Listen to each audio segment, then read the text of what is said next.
Hey everyone, welcome back. It's Lucid and Sai is joining me once again. Hello, I am Sai, and I'm once again joining Lucid. Yep. So, do you remember where we were? What happened last Yes, episode? yes. Can you give us a rundown? So Miklin had basically been forked successfully by Pangea and Gath. So he has a large Gath army on one side, which he had been patrolling against, with the two sides basically just staring at each other across the province borders, while Pan moved in a full, heavily mage-supported stack. And then on the other hand, we had Behind basically taking all the provinces that were his partition as like basically the provinces that had been assigned to him with extremely little commitment. And Shibalba, which had basically bought a throne off of Miklin, lost that throne because that was one of the prime things that Vediheim was going for. So the two both had sent each other peace offers, but at the time of last turn, they hadn't yet actually resolved it to closing out their war. So again, this is probably something that will discover this turn whether they actually sealed the peace. And given that we can see on the flags there that there's no attacks between them, they probably did in fact agree to their borders and back off. However, They the haven't been kind Vediheim enough to attack, tell us. There's no messages yeah, from them. yeah, but we can kind of tell from the flags. Yeah. Because of Vediheim's attack, however, Shibalba basically had gotten scared. And my suspicion being that he just didn't have enough like real life time in order to sort it out, he actually gave Joman a peace deal and a non-aggression pact, which basically gives Joman an extension on their life that they didn't necessarily earn. Right. Along the Midgard TNG side, TNG basically is getting everything that Midgard owns. Because Midgard had basically gone all in on fighting Gartha, whose army he had been able to smash before, he continued sending basically the entirety of his troops into Agarthan territory, only peeling back a stack of his sacreds in order to wipe out another Agarthan force that had been sieging the one fort that Agartha was due to get from him. So Agartha is now in a very precarious position, being attacked by a kind of a sloppy, somewhat unmotivated Utgard on the one hand, and with whispers down the line that Pythium and Marignon both might actually go for him next. But that's just based on Pythium's messages. Marignon hasn't actually indicated one way or the other, and judging from the flags, there hasn't actually yet launched an attack. Right. Next war was Atlantis versus Arithia and Pythium. Arithia hadn't really committed enough in order to actually close it out and had been keeping most of their mages reading, which has enabled Atlantis to basically keep fending off Arithia's attacks, which in turn means that they're not dead yet. So Pythium, which most likely wanted to go move on and do something else by this point, having already taken one fort and basically a fair bit across their border, which they were happy with, is now kind of stuck sitting around protecting what's theirs and doing a little bit of raiding into Atlantis' territory. And then finally, on Ulm versus Arco, still should be a very one-sided war with Arco continuing to smash Ulm. Yeah. And I think that covers everything. I think so. So with that, let's get into the messages. Let's start with Arithia, just because we were just talking about them. Small update on the Atlantean War. So far, it hasn't been as easy as I hoped. His SC god did manage to rout my main army. Unfortunately, solar rays weren't enough to go through regeneration and 31 protection. But this time, I will have reached Incinerate, and will have Thunderstrike communions next turn, so that should be enough to end Atlantis. Okay. So he skipped like the Mickey Mouse cloud tech or something or another, and he's gone straight for armor negating damage. Yeah, Incinerate is going to work. That's for sure going to do enough damage. But Lightning Bolt would have worked too. Well, yeah, but okay, that's true. But he's talking. I think the Incinerate and Thunderstrike is like Thunderstrike especially isn't for the god. It's to just delete tiles of frogs. That's fair. Yeah. And that's what it's going to do. It shouldn't actually ever prioritize the god. And all of the Deducados can do Incinerate. So that should be pretty straightforward for him. Yeah. I should probably have gotten Thunderstrike earlier, but I was afraid of underwater warfare and rushed for water elementals, which seems to have been a mistake. Yeah. Lightning Bolt actually is pretty good against water elementals. Huh.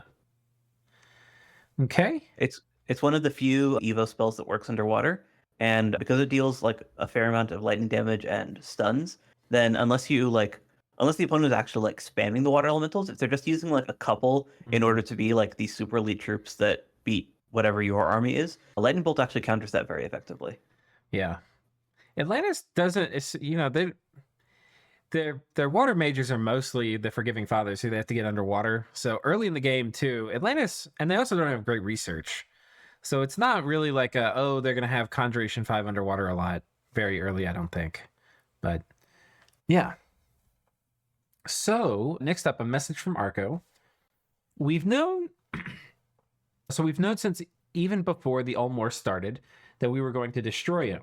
But now that we're on his capital, the neighbors have finally figured it out. Immediately, we received messages from both Tianchi saying he's taken the cave and the fort at 118, and Zabalba saying he's taking the fort at 118. The entitlement after we did all the work. Annoying and hilarious as it is, we kind of just want to finish our 2 Ulm forts and research. We should be absolute research gods, but have had to use nearly all our mages in battle, so we're behind and need to catch up. Plus, seems Zabalba has backed out of his war with Joman because he can't kill the Ghost King. He absolutely can. Yeah, I don't know why he's saying that, but okay. Yeah, well, he's going to comment on this down here. So as a result, we sold access to the last Ulm fort to Tianchi for 10 gems and an app 3, and we sold the same permission to take the fort to Zabalba for 10 gems as well. If you're going to behave in an exploitative manner, expect others to behave similarly.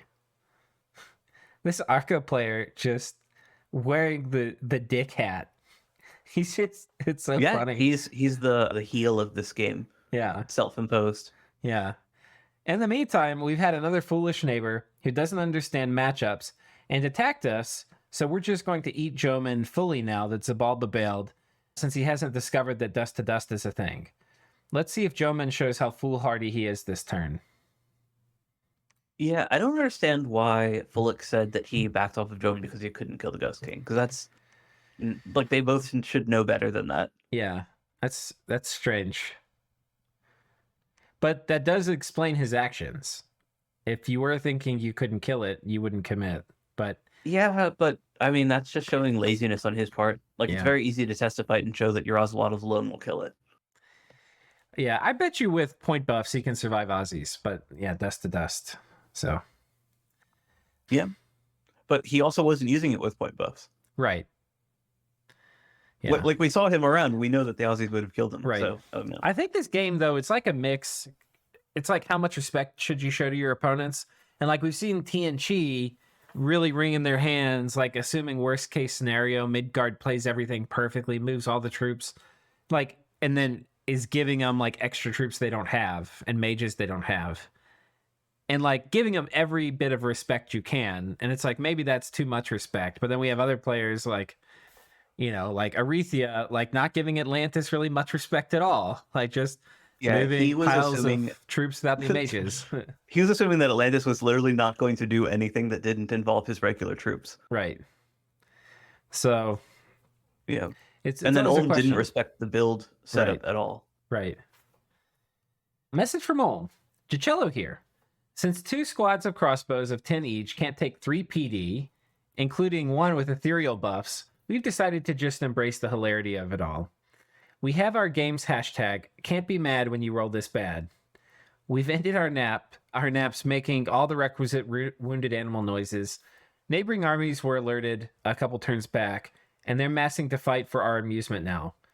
We have a half-kit thug and a hawk set up in the broken southeast fort ready to go. We have about a fifth of the resources from a few turns ago. Let's see if it meets a fifth of those what if expectations.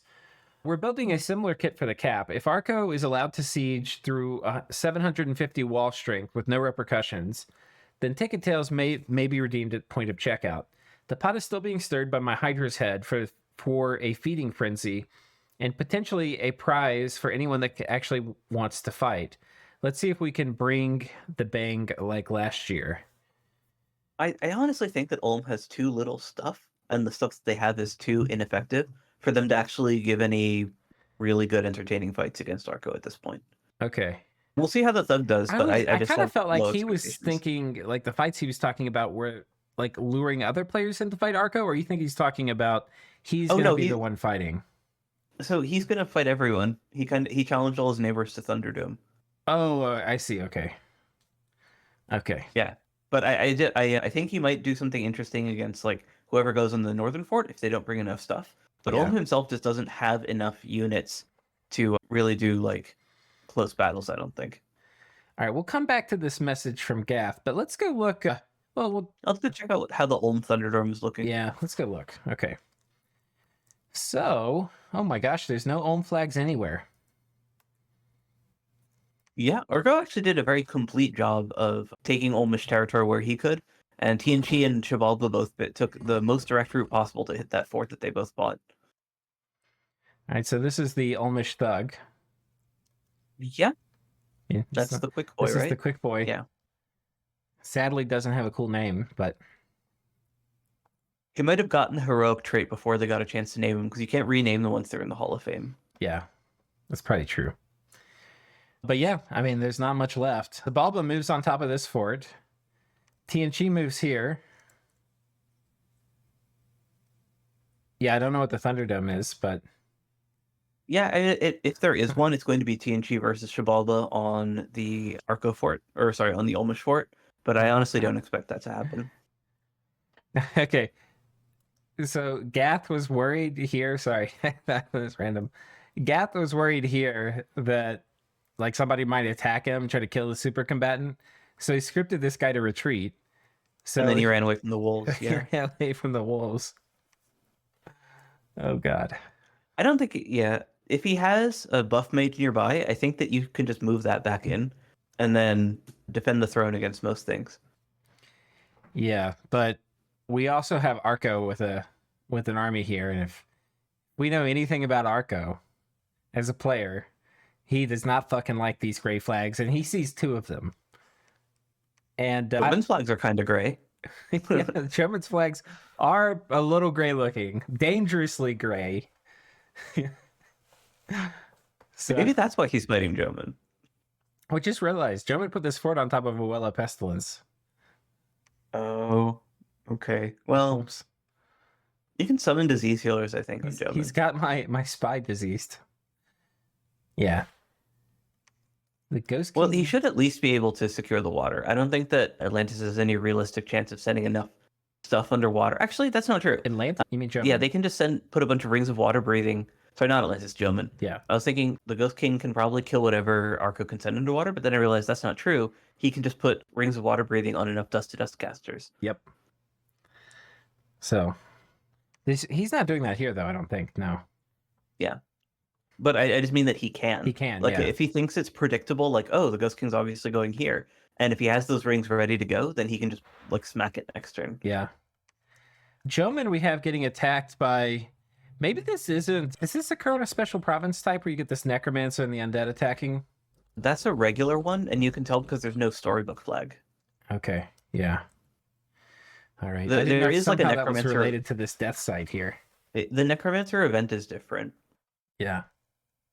That If only you hit happens I, in you can wastes, see the right? exact event. Yeah. Oh, yeah. Yeah, that's just a regular Necromancer event. Okay.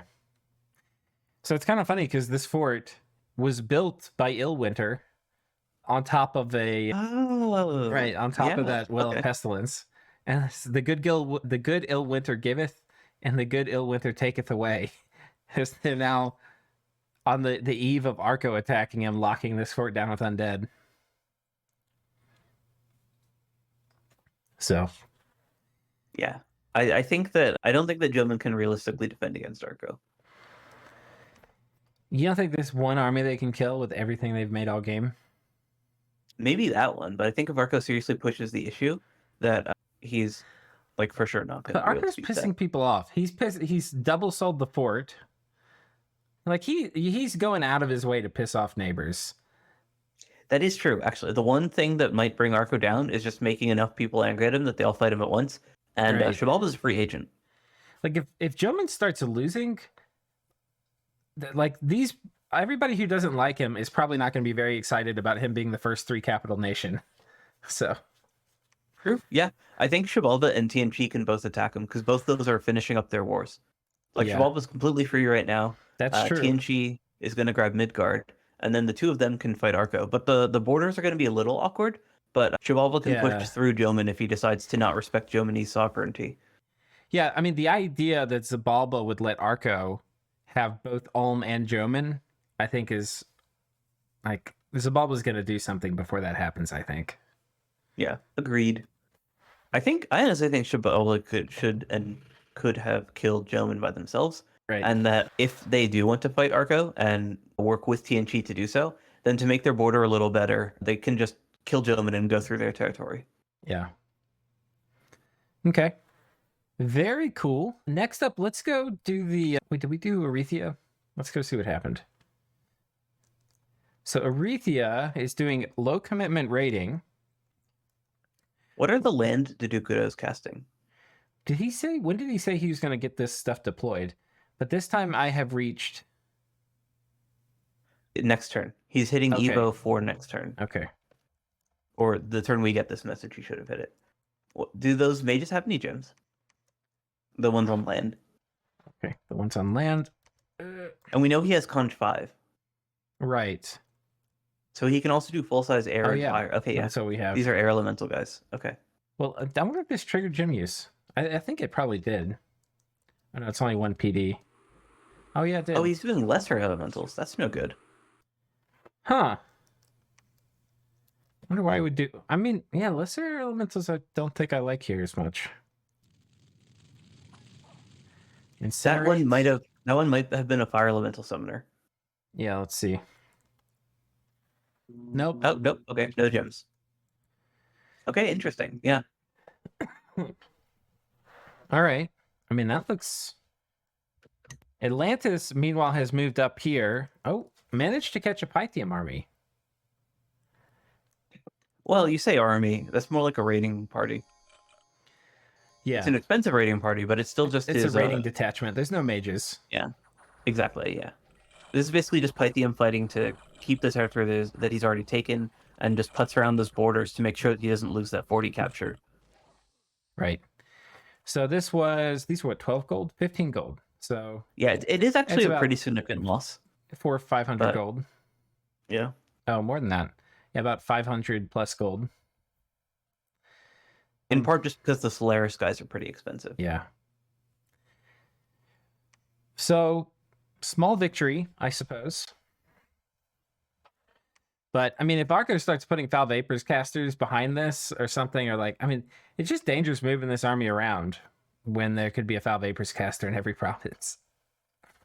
Him had guessed that one successfully and like actually just brought his mages, that would have been a wipe. That would have been Atlantis completely out of the game. Yeah, probably. Well, not completely. The Acertits would have still survived. But 50 Acertits... I wonder if he has them forward positioned. They're on hold and attack, though. This is the thing. If you're fighting Foul Vapors, you don't do hold and attack. Like, literally, you're on the clock. Like... True. Yeah, and they could have sleepy time issues. Right. So... Okay. I mean, Atlantis, where did the god go? It's probably stealth somewhere. Oh, right. I forget it can do that. Yeah, if you're moving it around and you're not having it engage in a battle, you should generally have these things stealth by default. Right. Okay, I approve that. You kind of don't want to... I think it was like I was saying either last episode or the episode before. You really don't want to just like walk around with your super combatant god. You want to use them surgically. Yeah, So. And Marignon, which is technically, I guess, part of this war because they took like the 2 Atlantis provinces that were theirs. They're just sitting still. They haven't gone for Agartha stuff yet. I think that Marignon might be waiting for Pythium. Yeah, it could be. Like if they're going in together and Pythium got held up by, the Atlantis war not ending as quickly as they thought, then Marignon might feel in the awkward position of not realizing that they can go take Agartha by themselves. Which they can, but they might not know it. Right. Okay. It looks like they caught... hey, this is the thug with the Thunder Whip, and he's buffed with Moss Body and protection. Yeah, swell chap. Mercury is an interesting counter that those do give high armor piercing attacks. But, oh no, that's from the hero. Oh, yeah. I think. Yeah, probably. And the poison ore from that is going to kill a bunch of those cave drakes. So that's or cave knights. Oh, you know what killed him? Oh, wait, combustion. Okay. I thought it was maybe it was some of the sappers. I was about to get excited. Yeah, no, it's the hero, the same guy who brought the Living Mercury. Yeah. So he did lose the poison aura did hurt him a little bit in making those cave knights die faster, but they got the thug, so that's pretty good. Probably recovered the items too. The Yeah. possessed flame corpse is interesting. That's their multi-hero, whose shtick is that it's immortal. Oh yeah, that's awesome. Oh, weird. Yeah, it's That is very a weird. non-ill winter set of randoms. Yeah, that's not one that I designed, but I decided to keep it as is because it seemed no one really complained about it, and I didn't bother changing anything there. Yeah. Okay. Cool. Yeah, they can do some cool stuff like suicide, Phoenix Fire. flamestorm. Yeah, depending on their fire level, like late game, you can use them as suicide flamestorm casters, which is fun. Oh, nice. Then because they also have, I think they're mindless and they have Phoenix Pyre, they could do some cool stuff with that too. Oh man, look at the move Midgard made. I think this Agarthan army was here, and he thought they were going to Midgard march tried to back fight out, it. and Midgard was like, "Let's fight." Midgard's ready to fight. Midgard knows exactly what he wants. He wants to kill Agarthan units. Yeah. And he's been doing a great job so far. He'd had, a little misstep this turn with that thug, but overall, he's been doing a great job punching above his weight. Yep. He and she storming Midgard. So this is going to be the first capital that gets to lost this game. Yeah, pretty unexciting though. Yeah. Yeah, not exactly a close fight, but got the job done. Yeah. Didn't commit more than he needed to. I like that. Yeah, I actually really like that setup in general, where you don't know what's inside that capital, so you don't send in anything that you aren't like going to be sad to lose, but it's still going to be enough to beat the wall defense and like a couple research mages. Yeah, that's really nice. And then he moves the main army back on top of this. Hasn't cracked it again yet, but I believe that thinks that, or I guess has recognized at this point, that Midgard isn't fighting him and is only fighting Gartha. So he pulled all his mages back to read books. Right. I was about to say the same thing. There's like no mages here. Maybe the mages, I don't wonder where they are. I wonder if they moved back here to read books or if they just stayed on top of the capital. But yeah, I don't know. That is a good question. Yeah. So it looks like this fort's going to be going down a strange opening. It's pretty nice. Yeah. Some extra gems, and the gems from the capital are already great. Yeah. Let's take a look at gem income. We have, oh my god. Yeah, I mean, that's the 2 cap effect. Yeah. But they also did do some decent early site searching. Yeah. What did they find? They got that conjuration site, which we were talking about. Right. This. Yeah, it was the Dying conjuration Forest. 26. Guy split nice, oak. yeah. Ooh. Hello, ladies. Okay, those aren't actually very good sites, but it's very many sites. Yeah. It is a throne, though, so. Ooh.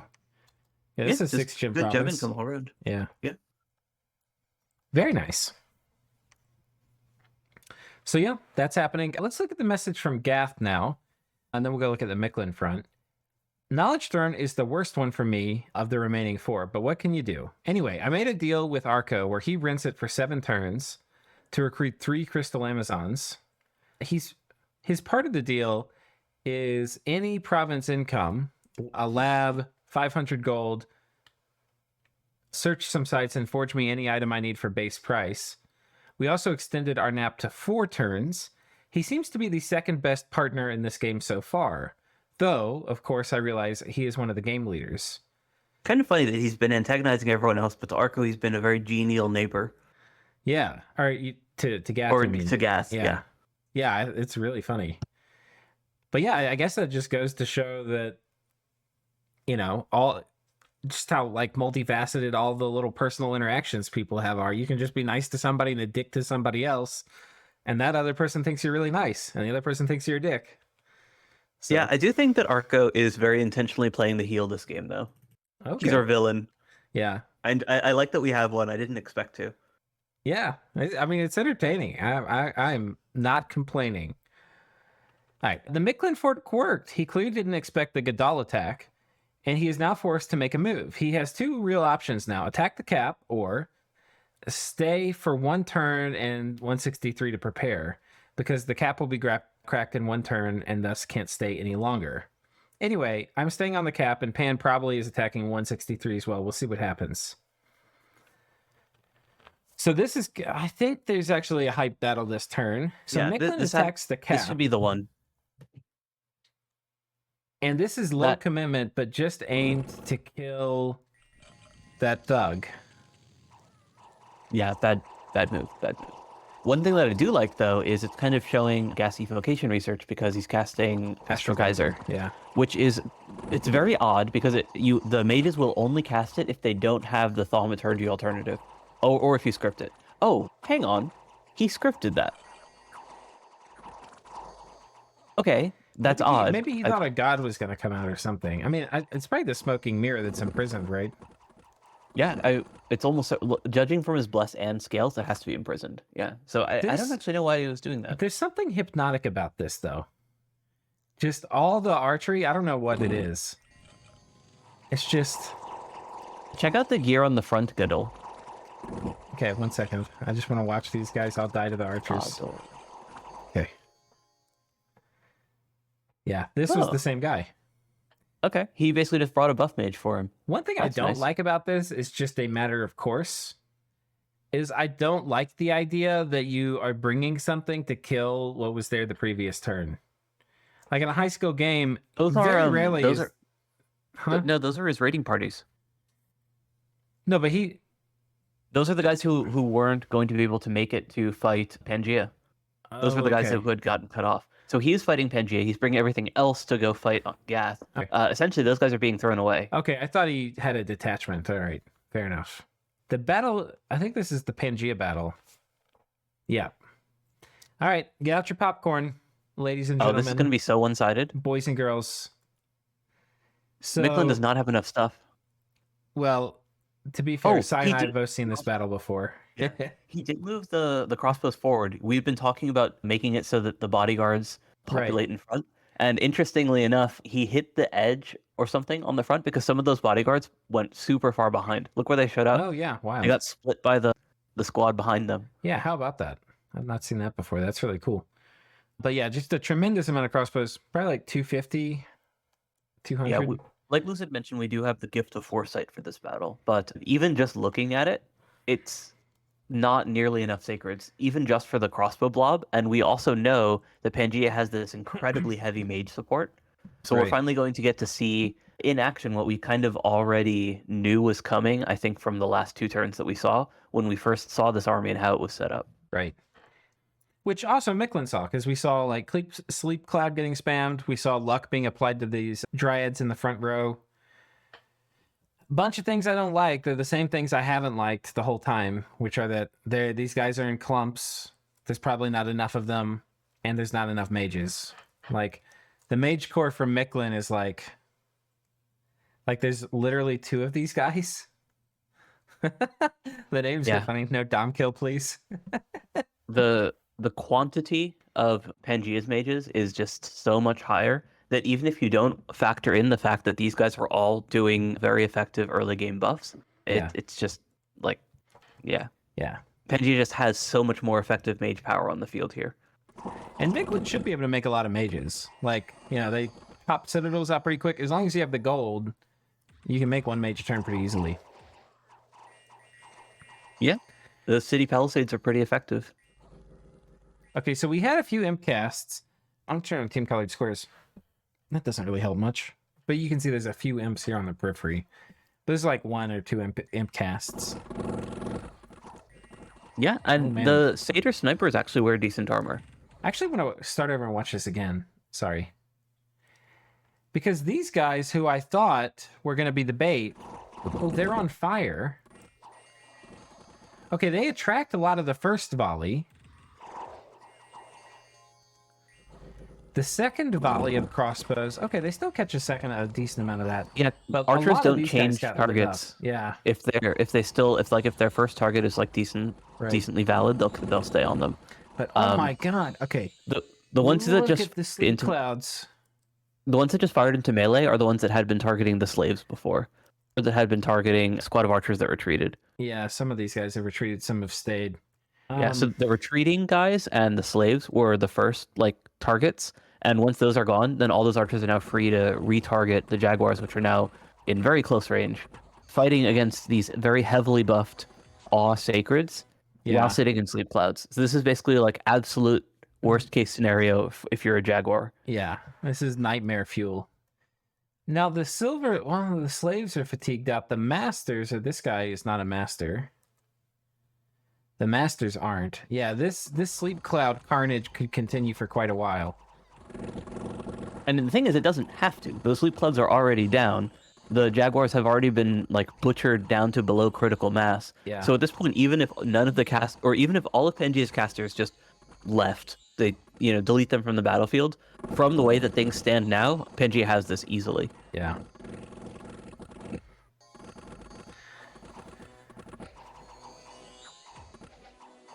Bar strike. That's funny. It's interesting. This is the most I've seen Sleep Cloud used. I mean, we see it get used by indie mages kind of a decent amount, but this is the most I've seen it used in a player game, and it is brutal here. And Yeah, it this combos is super well with these crossbows because they just sit there until the crossbow targeting decides to pick them off. yeah, it works great with poison. Like that's kind of its natural synergy, but it's having no problem showing up with this Pangea army. And a lot of what it does is that even though it doesn't completely stop the jaguars from getting into melee, it splits them up so that not enough ever got into melee at the same time to do any real damage to the dried hoplite front line. Yeah. I think there were only maybe a few disadvantages, like a few opportunities to exploit, and they all required like lots of numbers. But I think if you're on like a very long, thin skirmish line and you have multiple waves of them, you have a decent chance to get some around back in here. And in general, the more you spread out, the less effective the crossbows are going to be too. So like if you're having them break back here, that's going to help a lot. And then just massive imp spam would have been required to have a shot at winning, I think. But I mean, this wasn't even close. Yeah, As it I mean, turns I'll out. say that like even completely optimal scripting for Miklin size, and like let's give him like 6 more blood mages. 6 more blood That's mages. He should have 12 blood mages in this army. Okay, 9 more blood mages. Yes. But I think even with that, he still loses, and he still loses pretty badly. Like the crossbow casualties go up, but you don't win this battle with just that. Yeah, I wish I could just test it. It was this, in my opinion, this is a really interesting. I mean, this is such a beautifully scripted Pangean army. I think Yeah, it would be no, it would be so much fun to see if there were ways to take this fight as Miklin. He also, so actually, I was wrong. The drives in the back are bodyguarding one of the commanders who's set to stay behind troops. Oh, how about that? Yeah, I guess So that's that to might pick have off been the imps and stuff at the back. Yeah, imps and eagles, basically just a rearguard action. All right, we're gonna have to watch this again because this so far has been the best battle of the series.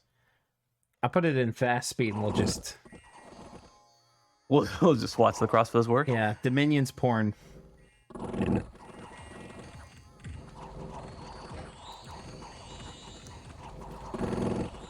So the eagles actually did do some work, but the work that they did was against these regular satyr guys, and he is absolutely happy to lose.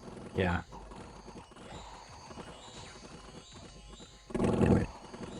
And yeah, if he had like all eagles all game, then he actually could have done a lot more damage with that as well. Yeah, it'd be harder to get it with the sleep cloud, that's for sure. But they die also way faster. Eagles do not like being hit by crossbows at all. True. Yeah, but I think that it still would have been more effective in this battle. Yeah. So That said, Miklin's boss is also not set up for eagles. yeah. The Butcher's Ledger. Ooh. Pangea loses a commander, 40 satyrs, which are also known as garbage, 5 of the satyr snipers, and 3 crossbowmen, and his Stymphalian birds. And 3 hoplites. Yeah, and 3 hoplites. Almost nothing. Yeah, Right? Most of the losses here are literal garbage. Yeah, they've been recruited to be losses in this battle. Right. Whereas Miklin has effectively been completely defanged. Right. He's lost all of his jaguars. He's lost all of his eagle warriors. He's lost almost all of the rain warriors. The silver lining is that the Priest King and one Miklin priest and the King of Rain escaped in the turkeys. Yeah, I don't think that Miklin has enough left to salvage because most of his surviving units are the non-sacreds. Yeah. He's done. Cooked. Yeah. Everybody, if you've got a drink, pour one out from Miklin. It is hard getting 3v1 coalition. It's hard. The players seem to have been expecting it, which is good. I think it helps with like being mentally prepared for it. Freaking sucks being coalitioned like this, especially when you can't really diplo your way out. None of the neighbors want to help. But yeah, I think as Miklin in general, I honestly think a little less so in LA. You kind of have to expect it to an extent because people actually do understand that you're playing a very strong nation. And that I think that's part of why a Hellbless is so much stronger because its strength comes online faster. Yeah. So, that's basically the end of Miklin. The capital is one turn popped.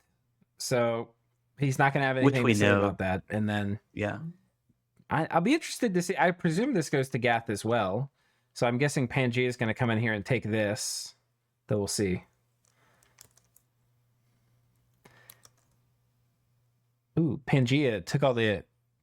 I wonder if he was guarding this throne. Because it looks like Pangea's been seducing. Do we see any signs? Well, we don't see any units. So if he has been seducing, he's been only killing and not being able to escape with any of them. Right. That's what I was looking around for. So yeah, he gets this throne, the Golden Throne. And I think you can tell us a thing or two about having the Golden Throne as Pangea. Well, that's with MA Pan. LA Pan already has good astral. Yeah. The fire is a nice pickup for him, though. So yeah, it's always good to add another path you don't normally have. But fire does a little bit less. Like, obviously, you can search fire. More gems is always more gooder. And you want to have access to all of the paths as the game goes on. But you do already have the Astral Earth cross path, which is usually what is one of the big upsides of the Elemental Order mages in general. Right. And fire and water are two paths where you need one of them, but you don't necessarily need both. Okay. So not useless, but a little less impressive, I would say. All right. How are they doing on thrones? They have also got the Throne of Misfortune. Oh, okay. They might be able to get this one too. Throne of Death. Man, they've rolled some kind of weird thrones. The Throne of Death and Misfortune. Two ones that I'm loath to claim. Well, they do have them at least. Yep. So if they want to switch scales for gems, they can get that. Yeah. With their build, I don't anticipate them actually getting much value out of them, though. Right. Okay, so that's basically that. Yeah, we had Vedheim moving here on top of this Ulmish fort. Vedheim is a Balba. Otherwise... All is quiet on the Shivalv in front. Yeah, all is quiet. Did we talk about everything? I think we have. Was there any wars we missed? No, I mean, we only had one big battle, right? Because Shivalva and Joan pieced out, and we covered the one other war. All right, well, everybody leave an encouraging message for Miklin in the comments, because it sucks being 3v1'd. But we at least got a good fight at the end, even though he kind of got stomped. But anyway, thanks to both of them for playing all the messages. Yeah. And I actually appreciate that too, that while he was getting XV1, he at least still commented on the game and gave us his thoughts. And always appreciate that. Yeah, and he was trying to figure out a way to beat it too. That's the other thing. Like some people, there's a big class of people when you start playing Dominions that they get 3v1. They're like, I'm not even interested in seeing how this plays out. Like people issue the nap ending messages or whatever, they declare war, and literally that turn the player quits and says, find me a sub. And that is not what Miklin did here. They were trying to figure out how to win, how to do all the things. I wish they could have gotten a little closer to actually pulling it off, but it was still really cool. So, well, cool. Yeah, we got at least one good battle out of it. And that's all you can ask for in those situations sometimes. Yep. All right. Well, it's turn 22. We'll see you guys next time on turn 23. And Sai, thank you so much for joining. Of course. Thanks for hosting. All right. See y'all next time.